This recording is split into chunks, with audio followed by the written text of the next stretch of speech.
আসসালামু আলাইকুম। আজকে চলে আসলাম সেই অসহায় পরিবারের কাছে, যে অসহায় বাবা ঈদের দিন তার মেয়েকে ডিম ভাজি খাইয়েছিল। তো আপনারা এর আগে শুনেছেন তাদের কষ্টের কথাগুলা। তো আজকে মূলত আমরা এখানে আসলাম তাদের জন্য আবারও বেশ কিছু বাজার করে নিয়ে, পাশাপাশি তাদের বাথরুম করে দেওয়া হয়েছে, সেটা দেখতে পাবেন। তাদের ইনকামের জন্য যে একটা ব্যবস্থা চেয়েছিল সেটার কতদূর কি হলো আজকের ভিডিওতে আপনারা সেটাও দেখতে পাবেন। তাদের টিউবওয়েলটা তো আমরা আগেই করে দিয়েছি, গত ভিডিওতে আপনারা দেখেছেন। আজকে আপনারা কে কত টাকা পাঠিয়েছেন এই পরিবারের জন্য সেটাও বলবো। তো ধৈর্য সহকারে ভিডিওটি দেখতে থাকুন। ওয়ালাইকুম আসসালাম। কি খবর? আগের থেকে একটু ভালো ভাইয়া। আর্থিক দিক দিয়ে না শারীরিক দিক দিয়ে? শারীরিক দিক দিয়ে শরীর একটু ভালো, শরীর একটু ভালো। কিন্তু কাজ করা হচ্ছে না কোনো? না ভাইয়া, কোনো কাজকর্ম করা মানে এও ডাকে, কিন্তু নিজে তো করতে পারি না। নাক মুখ দিয়ে রক্ত ওঠে, খাটনির কাজকর্ম করতে পারি না। বাথরুমের কাজ তো হয়ে গেছে? বাথরুমের কাজ হয়ে গেছে, কল তো আগে হয়ে গেছে। আচ্ছা, এগুলো বাড়ির ভিতরে নেই, তারপর কথা বলি। হ্যাঁ নাও না, তোমার জন্য অনেক কিছু আনা আছে। নাও চিপস, তারপরে এগুলো নাও, তুমি নাও চিপস, নুডলস।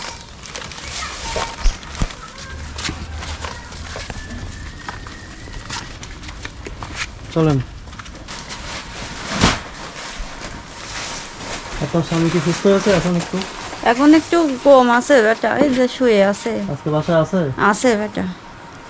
বাইরে আসতে পারে না? আসতে পারবি না। আসতে বলেন একটু আস্তে আস্তে। কই আপনার বাথরুমটা কোন দিকে করা আছে? চলেন একটু দেখেন। এই যে এই কলটা তো আপনারা সবাই দেখেছেন, এই হাসবি আল্লাহ ফাউন্ডেশন ওনাদের পক্ষ থেকে এই কলটা করে দেওয়া হয়েছিল। আর যে নতুন বাথরুম ওনাদের, এটা বাথরুমটা 2-1 দিন আগে কাজটা শেষ হয়েছে। যাই হোক, এখন তো খুশি আপনারা না এটা পেয়ে?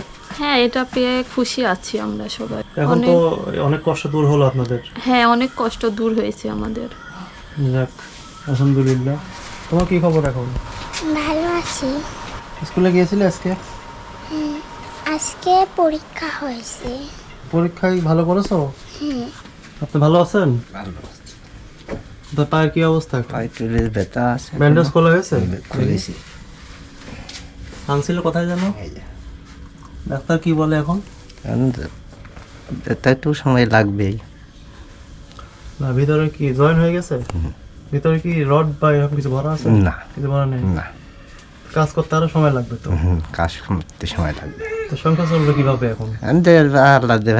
এইভাবে ছেলের যদি কর্ম থাকতো বেটা তাহলে তো আর চিন্তাই থাকতো না। ছেলের কর্ম নাই, এখন বাপ অসুস্থ, এই জন্যই তো টেনশন বেটা। ছেলের কর্ম রাস্তাটা হয়ে গেলে পারে বাপ আমার আর অত টেনশন থাকতো না। কর্মের জন্য আপনারা কি চেয়েছিলেন জানো? একটা গাড়ির আবদার করা হয়েছিল বাপ। হ্যাঁ, আমার ঝাঁকি লাগবে, আমি চালাতে পারবো না, এই জন্য একটা রিক্সার আবদার করা হয়েছিল। রিক্সার দাম তো ভ্যানের থেকে বেশি। ভ্যান হচ্ছে 70-72 হাজারে হয়ে যায়, চিকন চাকারগুলা। আর রিক্সার দামও 1,15,000 থেকে শুরু নতুন, তারপর আস্তে আস্তে 1,40-45 হাজারও আছে। সেক্ষেত্রে কি নিজেদের কোনো টাকা পয়সা জোগানো হয়েছে? আমাদের নিজের কাছে তো কোনো টাকা নাই। কোনো টাকা পয়সাই নাই? না। 10-20 হাজার? আপনি বলেছিলেন, এই জন্য মানে আমার খালা শাশুড়িদের বলা আছে কিছু টাকা ওরা দিতে চাইছে, কিন্তু আপনি বলেন কত টাকা কম আছে, মানে ওরা ম্যানেজ করে দিতে পারবে হয়তো বা। ধার দিবে না কিভাবে দিবে? হ্যাঁ, ধার দিবে, ওইটা আবার ওদের পরিশোধ করে দেওয়া লাগবে। তাই? জি, কিন্তু আমরা কিভাবে যে আবার কাজ কাম করবি এভাবে পরিশোধ আস্তে আস্তে করতে চাইছি। আপনার কি মানে কি ভাবতেছেন এই বিষয়ে? ওটাই ভাবছি বেটা। সেখান বোনেরে বললাম যে বেটা এই কথা বলছে, তো এখন তো আমার হাতে পরিস্থিতি খারাপ বাপ, তো আমরা এখন কি করবো? তো সেখান কিছু টাকা যদি গোছ গাছ করে দিতে পারি তাহলে বেটা সেখান সাহায্য করবি, গাড়ি একটা বানাই দিবে। তো বোনেরা দিতে চাইছে বাপ। ওরা বেশি দিতে পারবে না, কিন্তু অল্প দিতে পারবে, তাই বলেছে। ওরাও গরিব মানুষ বাপ, এখন আমার মুখের দিক টাকা তাই দিতে চাইছে। 2টা বোন মিলে যে কিছু টাকা আমরা 2 বোন গোছ করে দিতে পারবো। তাছাড়া তো আমার পরিস্থিতি খারাপ বাপ, দেখছাই তো খুবই পরিস্থিতি খারাপ বেটা। এই খাদ্যগুলা যদি না দিতে বাপ তাহলে তো আমার অবস্থা আরও খারাপ হয়ে যাইতো বেটা, খুবই কষ্ট।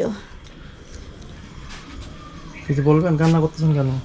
আমার বরের জন্য খুব কষ্ট হচ্ছে, কাজ করতে পারছে না, যে আপনারা এখনো ব্যবস্থাই করতে পারছেন না, এই জন্যই তো খারাপ লাগতেছে। বাচ্চাটার কিছু ভালো মন্দ খাওয়াতে পারছি না, ও কাজ করলে তো একটু দিন দিন যেটাই ও খাতে হিসাবে খাওয়াবো, আপনারা খাওয়াচ্ছেন, এই কষ্টে আরও বেশি খারাপ লাগতেছে, কারণ আমরা নিজেরা খাওয়াতে পারি না, তো আপনি দিচ্ছেন, এই জন্যই তো। এখন অনেকের ভাগ্যে দেখা যায় খুব তাড়াতাড়ি চলে আসে, এখন আপনাদের জন্য পরীক্ষাটা বেশি হচ্ছে হয়তো বা। চাইছিলাম যে এবারে কিছু ভালো সম্পদ দিতে পারবো, কিন্তু ভালো সম্পদ তো নিয়ে আসতে পারলাম না। আপাতত বাজারগুলো একটু দেখাই। চাল 1 বস্তা আবার দিয়ে গেলাম, হ্যাঁ। পাশাপাশি এর মধ্যে তেল, ডাল, আটা, ময়দা যা যা লাগে আর কি। আর বাচ্চার জন্য এখানে আপেল, তারপরে কমলা, চিপস, বিস্কিট, তারপরে নুডলস যা যা লাগে, আর ডিম আছে এখানে। বাপ সত্যি কথা, আমার এই লাথিনটুক বাপ একটা ফল কোনোদিনই চোখে দেখে না গো বেটা। এখন এই তোমরা যা দিচ্ছ তাই আমার এই সোনা খাবি না, একটা ফল ফুলও দিতে পারিনি বেটা। তুমি বড় ভাই হিসাবে এখন মেলা কিছু দায়িত্ব লিসাও বাপ, আর একবারে কর্মরাস্তা যা দেখি দাও বেটা, তাহলে আমার বেটা খাতে পারবি শোনা। তাই কাঁদতেছো কেন তুমি? আমার আম্মু কাঁদছে, তাই আমার কাঁদা বানা যাচ্ছে, আমার কষ্ট দেখি। তোমাকে ওই আপেল কমলা কোনোদিনও খাওয়াতে পারে না আব্বু? হুম, আম্মু পরিবারে আব্বু বকা দেয়। তাই তাই জি, আমরা ওকে ভালো মন্দ খাওয়াতে পারি না। আপনাদের তরফ থেকে আমার বাচ্চাকে ভালো মন্দ দিচ্ছেন, এই জন্য খুব কষ্ট লাগছে যে আপনারা খাওয়াচ্ছেন, আমরা পারি না। তোমার কোনটা পছন্দ? দেখো এর মধ্যে কোনটা আগে খাবে দেখো। আমার আপেল খুব সুন্দর। আপেল, আচ্ছা ঠিক আছে। কিছুদিন আগে তো বাজার দিয়ে এসেছিলাম, আজকে বাজার দিয়ে গেলাম।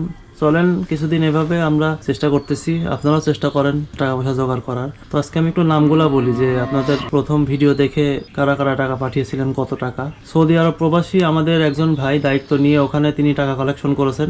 বিভিন্ন বাংলাদেশি প্রবাসী ভাইদের থেকে এবং অন্যান্য দেশের মানুষরাও দিয়েছেন। তারা সবাই মিলে 50,000 টাকা দিয়েছেন। বাচ্চা মেয়েটার খাবার, বাজার এবং বাথরুম বানানোর খরচগুলো এই ভাইদের পাঠানো টাকা থেকে খরচ করা হয়েছে।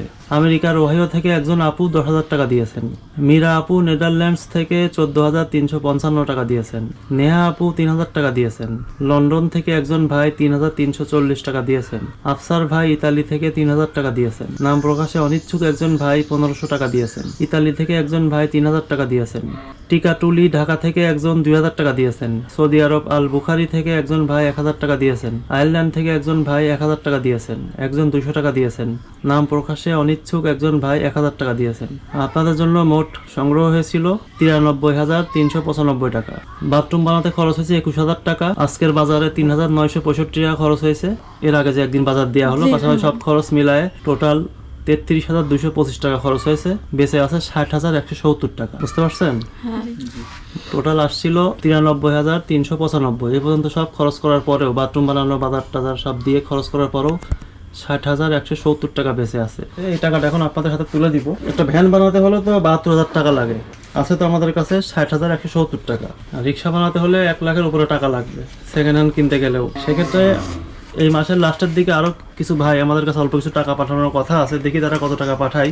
পাশাপাশি আপনাদেরকেও কিছু ম্যানেজ করতে হবে, তাছাড়া হচ্ছে না, তো সম্ভব হয় না। অনেকের ভাগ্যে একবারে চলে আসে, অনেকের ভাগ্যে আসে না। জি বেটা। আগে এই টাকাটা ধরেন 60,170। এই মাসের শেষের দিকে কে কত টাকা পাঠায় দেখি। পাশাপাশি আপনারাও চেষ্টা করেন যতদূর সম্ভব চেষ্টা জোগাড় করার, ঠিক আছে? আচ্ছা ঠিক আছে।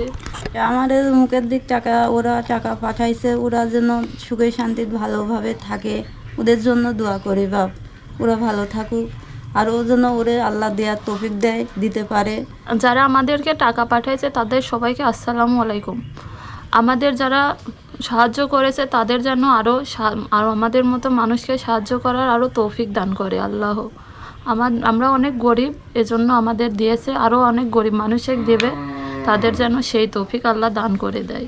আমাদের যারা আমাদের মুখের দিক তাকে 93,000 টাকা দান করেছেন, আল্লাহ যেন তাদের সুখে শান্তিতে রাখে। আল্লাহ যেন আমাদের মতন গরিব অসহায় মানুষের পাশে থাকার তৌফিক দান করে। এখনো কান্না করতেছেন? আমরা গাড়ি পেলাম না, এই জন্যই তো দুঃখ হচ্ছে অনেক। এই টাকাই হলো না যে গাড়ি। চেষ্টা তো করা হচ্ছে, এখন অনেকেই বলেছে দিবে, আবার আপনারাও চেষ্টা করতে হবে। আপনারা চেষ্টা করেন, জোগাড় করার চেষ্টা করেন, আমরা দেখি। হ্যাঁ, আল্লাহ ওরে দোয়া করবে, আরো ভালোবাসবে। তাই যারা টাকা দিয়েছে আল্লাহ তাদের ভালোবাসবে, তোমার তাই মনে হয়? হ্যাঁ দর্শক, আমরাও সেটাই মনে করি। যারা কষ্টার্জিত অর্থ পাঠিয়ে দিচ্ছেন নিয়মিত আমাদের এই ভিডিওগুলো দেখে, আল্লাহ অবশ্যই আপনাদেরকে ভালোবাসেন বলে কিন্তু এই কাজগুলো আপনারা করতে পারতেছেন। তো ভিডিওগুলো প্রচুর শেয়ার করবেন। আর আজকের ভিডিওতে আপনাদের মূল্যবান মতামত অবশ্যই কমেন্ট বক্সে জানাবেন। তো আজকের ভিডিওতে এখানে শেষ করতেছি। আসসালামু আলাইকুম।